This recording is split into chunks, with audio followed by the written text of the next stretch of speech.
Here is Lex Davidson, 4 times winner of the Australian Grand Prix.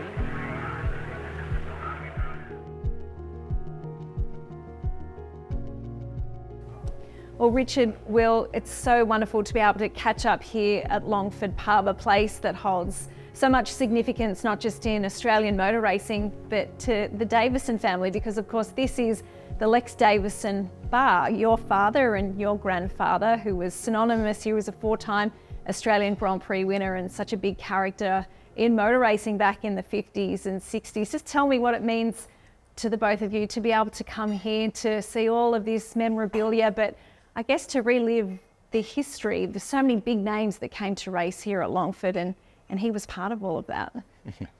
Yeah, look, it was just an amazing era of Australian motorsport when the best of the best would come out here for our international series at the beginning of each year. I mean, the top drivers in the world, the McLarens, you know, the Brabhams and the like, and compete against the best of the Aussies. So, which of course back then wasn't considered to be anything special, but they were incredibly special times, yeah.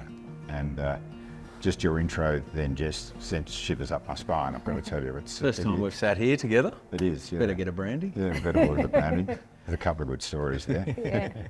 Yeah, what are some of those stories that you've grown up listening to, Will? Because you obviously never met your grandfather, but his character and I guess, you know, those stories that have been written into Australian motor racing folklore have probably made up a big part of what's inspired you in your own right as a race car driver. Yeah, I suppose it's only now, probably being a young, you know, father myself, so there's a new generation of Davo again, and someone asked earlier, do you push a race car down, you know, the path for young Dash? And I say no, but I say that because it's been so special to share such a strong bond and passion with my dad and my brother and you know, Dad's mother and obviously Lex, who I never met, and step-grandfather Tony. From the day I remember, it was just race cars, and but all said from the right place. You know, from the moment I can remember, it's finding old memorabilia, or, you know, Lex to me is like a godlike figure, you know. But as you get older, everything becomes a bit more relative. I'm the age he was now when he lost his life, and Dad was obviously very young, and you just think of all that stuff so much differently now. And it's incredible, some of the stories I'm still learning to this day as to what Lex was trying to create with his team, Acury Australia, and the way his accident happened in a Repco Brabham, and he had big plans for that team with a young protege, Rocky Tresice, who was killed here only 2 weeks after Lex at Longford. And you just think what could have been. Just amazing times. But this place here at Longford, every year I've been coming here, you can still hear the sounds of the cars echoing the walls. Like, it really is quite unchanged. And it probably means more to me now after all these years coming here, and, you know, there's young drivers and young mechanics, engineers in our sport that actually is a new generation, and they're not really very familiar with it. So now I'm like, we've got to, you know, you don't want this stuff to disappear. It's absolute gold. It really is really special. And I'm very proud of, obviously, the family heritage here. Well, it's this very stuff that makes up the fabric of this rich tapestry of Australian motorsport that was really born here. I mean, to have some of those, you know, world-class motorsport names come down here to race, like the Jackie Stewarts and the Bruce McLarens, and to have your father race alongside those guys is incredible. And it's something that, you know, we do need to pass on and instill in the next generation, and I'm sure you're looking forward to having that opportunity when Dash is old enough to bring him here and to show him all of this. But if we can unpack the character that Lex was, Richard, you were 11 years old. 10, yeah, when your father passed away. Yeah. What do you remember about him, you know, when you were a young boy, but also where that passion for motor racing came from for him? I don't remember that much about him directly. I think he was away that much, and when you read the book, Lex Davidson, Larger Than Life, we were just talking about kids before, you know. My mum had 7 kids, and my dad was just never around. He was, and, you know, travelling to racing tracks around Australia back then in the 40s and 50s was no easy task, you know. So I didn't see that much of him, but you know, in my mind, he was just this legendary figure, you know, and reading the stories of Longford and sitting in this bar now, the reason it's called the Lex Davidson bar is commemorating, if that's the right word, a massive, massive, massive accident that he had where his car literally somersaulted down this wall of the pub, and there's still a scar on the wall outside, and ended up over the other side of the road in an absolute smoking wreck. And he got out of the car literally without a scratch, and there was nothing left of it. Walked over the road, walked into this bar and ordered a stiff brandy. And as the story goes, the problem was he had no money, so he couldn't pay for his brandy. I gather the publican decided he'd put on such a good show for the occupants of the bar that he'd shout him. But I understand that he came back that evening and actually auctioned off the broken disc brake, which I believe is the one that's sitting over there. And as the story goes, the money he got for the broken disc brake went to the publican to pay for his drink.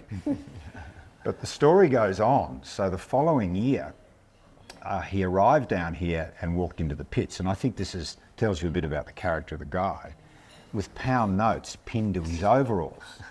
And of course, everybody was making fun and laughing. He said, well, if I have to make an unexpected stop somewhere, I want to make sure I can pay for my drink.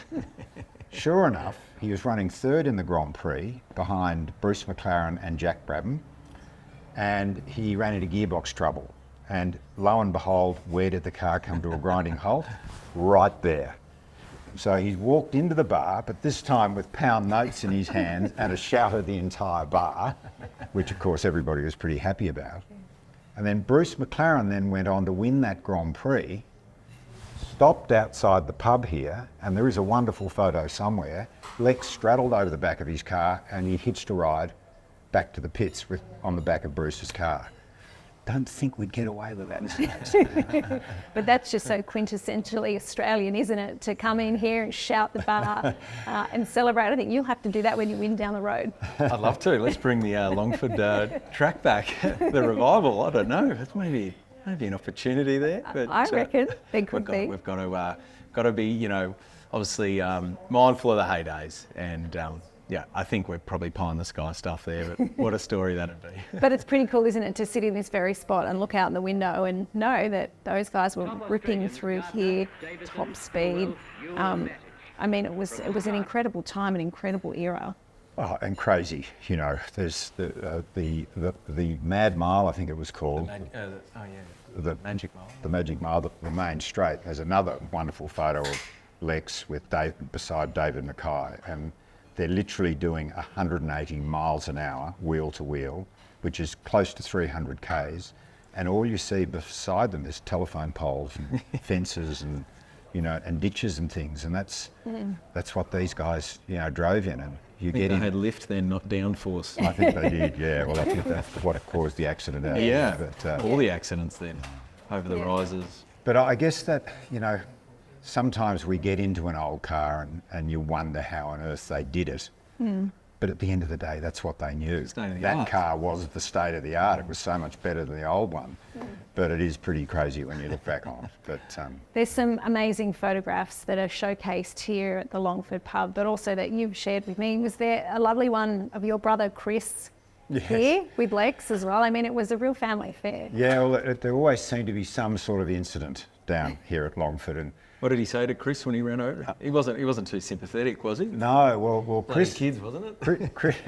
Chris's birthday was on the 3rd of March, and the Longford weekend was always around that time. So he was the one member of the 7 of us that was always brought down to Longford. And on this particular year, which I think was 1963, and Lex had just won the preliminary race in the morning, and Chris was helping push the car back to the pits, and he was wearing thongs, because you could do that back then. And the rear wheel has run over his foot, which of course was piping hot, and it's completely burnt his foot. And from what I understand, Lex got out of the car, threw him over his shoulder, danced off to the well, it wouldn't have been quite the ambulance we know today, but the St John's. And the fellow came out and said, what's the problem here? And Lex just threw him down on the ground and said, bloody kids, and walked off back to his car. So there wasn't a hell of a lot of sympathy, I don't think. Yes. But again, amazing memories, and yeah, we've got some pretty sad ones in the family as well, unfortunately. You proudly wear the Acury Australia badge, and I know that that was a big dream of Lex's. Can you tell us a little bit about that, what his hopes and his passion for that was, and maybe, you know, what could have been with all of that? Yeah, well, Will and I have been talking a little bit about it, you know, the last couple of days, and Lex formed Acury Australia initially when he took the first 48-215 in brackets FX Holden over to compete in the Monte Carlo Rally in 1953, which he did so with Stan Jones, Alan's dad, and Tony Gaze, who subsequently became my stepfather, and the three of them competed in that under the Acury Australia banner. And then he continued to race. Based off the logo? What was it based off originally? You told me. BRDC, I think. BRDC. British Racing Drivers Club. And I'll sidetrack a little bit. The kangaroo, Lex was very anal about things. The kangaroo on the Acury Australia logo, of course there's a badge on each side of the car, but he insisted that the kangaroo always had to be jumping forwards. And if you only get one sticker made, of course one side it's going to be jumping forwards and the other side backwards. So there had to be duplicate stickers. Fast forward to really the 12 months leading up to his death at Sandown in 1965, and he turned 42 in early 1965, in February 65, and he was putting together a plan for Acury Australia to become a very significant team going forward in Australian motorsport, specifically to bring on the next generation of young talent. And Lex loved open wheel cars, but he was finally coming around and seeing the emergence of touring cars, and had been doing a little bit of touring car racing himself. And his plans included 2 Grand Prix cars, in essence a Formula 2 car, a touring car to run in the emerging touring car series, and a car specifically built for the long distance races, which back then was the Sandown 6 hour and the Bathurst 500, I think it was. And this was all to bring on this next generation of young talent. And he'd said, and there's a document written, that depending on how the Grand Prix cars went, that he would certainly be very favourable in considering taking that team to Europe and competing in Europe. Unfortunately, all that disappeared in February 65, but his first protege, if you like, was a young man by the name of Rocky Tresize, who happened to be our next door neighbour where we lived in Melbourne. And Rocky was driving Lex's spare car. Lex had upgraded to a Brabham at that point, and his Cooper, which he'd been driving in the previous years, was then used to bring Rocky on. So Lex got killed on the 20th of February, 1965. The next round of the Tasman series was down here 2 weeks later, and Rocky was killed down here 2 weeks later. So all those hopes and dreams and that whole Acury Australia thing obviously just disappeared in one fell swoop, and lay dormant until my brother Chris and I decided about 10 years ago to resurrect it specifically for us as we were getting into some historic racing. But we have put some funds together and helped a couple of young guys to go over and compete in Formula Ford in the Walter Hayes Trophy in the UK, and we'd like to continue doing that in a modest way. I can't imagine what that time must have been like for your family to have lost Lex, and then only 7 days later for Rocky. Well, you can imagine what the two mothers, or the wives and mothers were like, who were neighbours. I mean, it was the sadness in the household and street. And I still vividly remember I was playing cricket on that morning, that Saturday morning on the 20th of February, and I came home from my cricket match, and there were all these people starting to come into the house, and I had no idea why. And my best friend from down the street, and you know what kids are like, they're subtle as a sledgehammer, he came up to me and said, "Oh, have you heard the news?" And I said, "No." He said, "Your dad's been killed." And that was the way I learnt. And I remember I had a glass of Milo, which was about 2/3 full, the Milo, of course, and very little milk. And I just dropped it out of my hand, and yeah, crazy times, really. To hear Di, I remember Di, before she passed away, she only remembered 20 or 30 years later that like Graham Hill and was Jim Clark there at Sandown that day. They all came to the house that night. Jackie Stewart came to the family home, and she was obviously not in a position to remember all that till decades later, where she was reminded, I think, at Goodwood or something, as to the enormity of that. I find that amazing. How did Lex's legacy inform your own journey in motorsport? Because you're 11 years old when it passed. When did you first? Look, it's difficult, as everybody involved in motorsport would understand. For young kids to get into motorsport, they start in go-karts at, back then, maybe 11 or 12 or 13. Now they're 5 and 6. But of course, I didn't have that influence. There was the legacy with the name, but no support because, Lex wasn't around, and really not a lot of enthusiasm from my mum. And I was the youngest of 5 boys, and certainly no enthusiasm from my older brothers. So it was something just out of a wish and a prayer. At a certain point, I think I was down at the pub having a few beers with this particular guy who told me he was heading to England and selling his Formula Ford. And I went home and broke the news to my mum that I needed, I think it was $3,800 to buy this Formula Ford, and literally just went racing, and really had no idea what I was doing in those early days. But so it was it was a difficult entry from that perspective, but in some ways one that I made a lot of errors, a lot of mistakes in listening to the wrong people, spending money on the wrong things, which were all the things when Alex and then Will decided they wanted to go into go-karts, at which point in time I was so happy to hang up my own helmet, because I was really just fiddling with it then, and just put all my energies into trying to guide them in the right direction and not make the same mistakes that I made. And depending on how things went, I think I said to both of them at some point that unless you're making money out of this by the age of 20, then you've got to go off and do something else. And that's pretty much the way it evolved, to be honest with you. So it left a massive legacy, but not the easiest entry, no. And where did your passion come from? Because there was great tragedy wrapped up in that world for you. What was it about it that made you want to pursue it? You're just born into it. You're in a bassinet, you're at the racetrack. It's everything that your family revolves around. And it's, as they say, it's in the blood. And unfortunately, it's very hard to get it out. Unfortunately, Dash, it's very hard to get it out. No.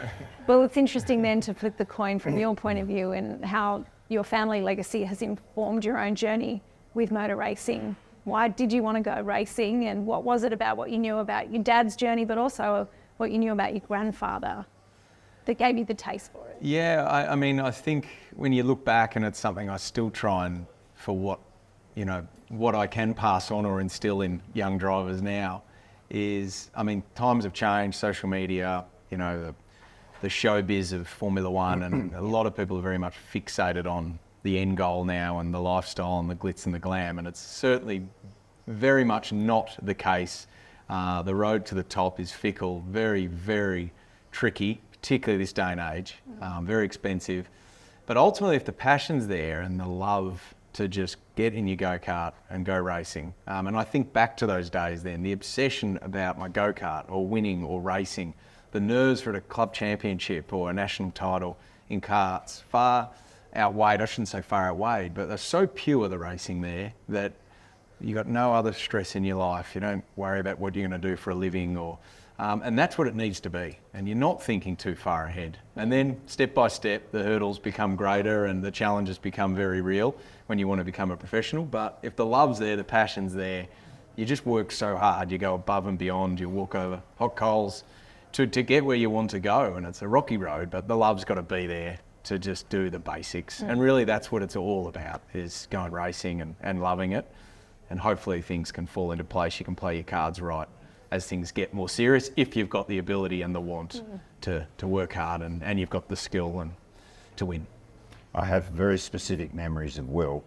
By then we were getting Formula One Grand Prix, and we were all following Alan Jones. So I'm talking about early 80s. Sitting on the floor in front of the television with one of my helmets on, watching Alan Jones in a Grand Prix, and he couldn't have been more than 2, So amazing days. Yeah, indeed. So when you think back to your childhood, you know, and knowing what your dad was doing, how did that spark for you? Like, what was the thing about it where you thought, it is, you know, that relatable moment where you go, this is actually in my blood, I actually get this is what I have to do? Was there that moment or that realisation for you that it was actually part of who you are? I think so. I mean, from very early, you're sitting on Dad's knee at at Diane Tony's farm, driving up the dirt road. I mean, the dirt road couldn't come quick enough where you could jump on the knee and start steering, or the first motorbike where we'd just disappear for the whole day probably, Alex and I on the Z50 making racetracks, everywhere you could, or our first dune buggy, which were very young. I mean, you're just going for 10 hours a day, I suppose. And just watching every Grand Prix back then, that Senna Prost era in the late 80s is so vivid. The TV cameras then and how raw it was, and it was probably just the cameras vibrating, but I thought it was the drivers doing this, So I used to just do everything like this, which then used to tell me to be smooth in the go-kart, because I think I thought I was Ayrton Senna doing this. It was probably just the TV cameras. You'd wake up, you'd watch it live. I mean, sitting this school night, we're watching when Ayrton Senna died in '94. I'd never, ever, ever forget it. I was 12, I suppose. It's probably 10:30, 11 o'clock at night. I don't know, but just amazing days, watching Dad race, obviously the Australian Grand Prix at Adelaide, the exact corner, turned 9, I think, 1990 or 89, 90, and just sit there 4 days on end. And I still can hear those F1 cars firing up, practice one, coming around the circuit, and watching Senna and some of those names come through that same corner. First year in V8s there, I'm like, I love this corner because I sat there as a kid. Yeah. It just, you don't know how you're going to get there, but you love it. And what a journey it's been so far. I'm still here. I want to get to the racetrack. I can't wait. He did retire after his first go-kart. Oh, it's turn up. Because I'd get too nervous. I used to get too nervous and I'd throw up. I was fast in practice, but there was a period there I was kicking footies and doing some other silly sports, and Dad's like, nah, you didn't get out of bed once for a race meeting. I think it was, nah, you're done. You don't care about this. So how did you talk him out of retirement then? Well, no, I think we have slightly different recollections. Yeah. Maybe I don't. I remember you had your first race out at Hume-Vale, which was out at Whittlesea, and you were awarded driver of the day. It was this big, and I think it was a chain. You got I do remember, actually. I think Whincup won the race. and then driving home, he said, no, I just want to go and play footy.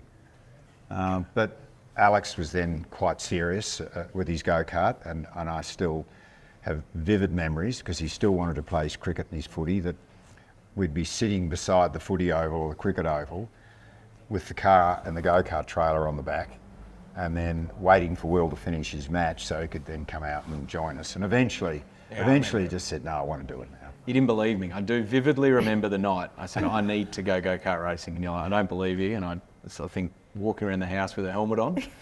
And then we did. And we never looked back from that moment on. Yeah. It's funny.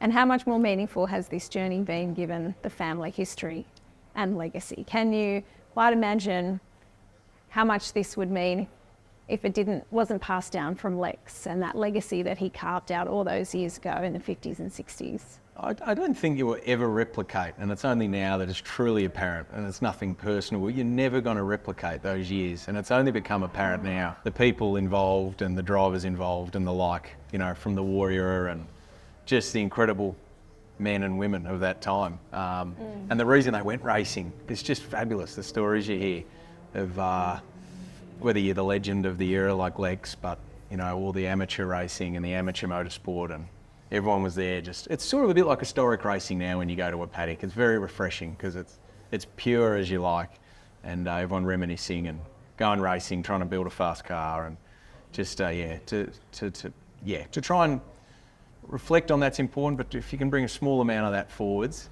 before it's all forgotten, I think's important, because the sport's amazing now, but times are changing, and it's only becoming apparent now really how special those years were, which is well before my time, but I do appreciate it. I feel like I need to step up in a way and learn more, know more, to make sure you pass it on before it's forgotten, because I honestly never feel like you'll be half the sort of person that existed back then. Honestly, I do mean that. The Davison name is synonymous with motor racing, but particularly here at Longford, what did it mean to you to just 2.5 kilometres down the road to be a winner at Symmons Plains? I mean, that's where the show takes place today. you must have been immensely proud. But what did it mean to you also to be able to, I guess, continue that success that's always been shared here? Yeah, I've won here a few times over the years. I do love Simmons. I think it's more because I get a great reception here because there is a lot of passion, a lot of locals here that remember the racing at Longford and remember Lex. And that's the beautiful thing about grassroots facilities and just down the road at Simmons. It hasn't changed. So you really sense that pure passion, old school passion for racing cars. And I love that. So love that I've been able to have some success there. But really only the last 10 years, I try and stop at Longford even more. I piss all my teammates off over the years. They all laugh at me like, what is this old stuff? We're not interested. And I'm trying to find the water tower, the viaduct, the flying mile, not the magic mile, the flying mile. And I'm going to head there now and just sort of still make out bits of the old circuit because it's cool. I can see how special it is for the two of you to be here together, to look at all these amazing photos and to reminisce on some of those stories. What will it mean to you one day, and you as a dad, to be able to bring Dash here and share this family history with him, because he's now part of it? I think he's here this weekend, so it'd be rude not to get him into the bar. Surely they'll Probably let him not for a brandy. Oh, maybe. But I think just, helps that as I he's said- teething. He needs a bit Yeah. of brandy. as I was saying before, I don't remember specifically a lot about my dad because he was away. It was only in the years after his death, as I got older, and then became a little bit involved in the sport myself, that I was always amazed by the number of people who would come up to me who would remember my dad. But one of the things they really remembered him for, because he was sort of at the elite level and could afford to go motor racing, he was always down the other end of the pits, chatting to the grassroots guys and seeing how he could help them. And it was just in his nature. And people really remembered him for that. So I hope he's passed that on. Oh yeah, okay. A few more years when, we're done here. I'll be back in the sport paddock. I can't wait. Yeah, you live here. You're not going anywhere. Well, I remember that. And as a kid, I was the first at the track and I was the last to leave. And that was for so long. And that's what it's all about. Yeah. Now it's intense, it's full on, and I'm just all my effort to go fast. But I can't wait till that's your mindset again. And I'll always be at racetracks. And I can't wait till I set the alarm to be there before everyone else getting the eggs and bacon. And you're the last to leave at night packing the truck. That was never my forte, I might add, but it's still the purity of motorsport, grassroots motorsport is there. So I'll try and do my bit one day to get the hands dirty again. Well, I think that is a fabulous family legacy. I could sit here all day and talk story with you. It's been so lovely to catch up. Richard, Will, I think it's time for a brandy. Yes, What do you let's think? go, yes. Let's order it. Thank you, Jess. Cheers. Thanks, guys.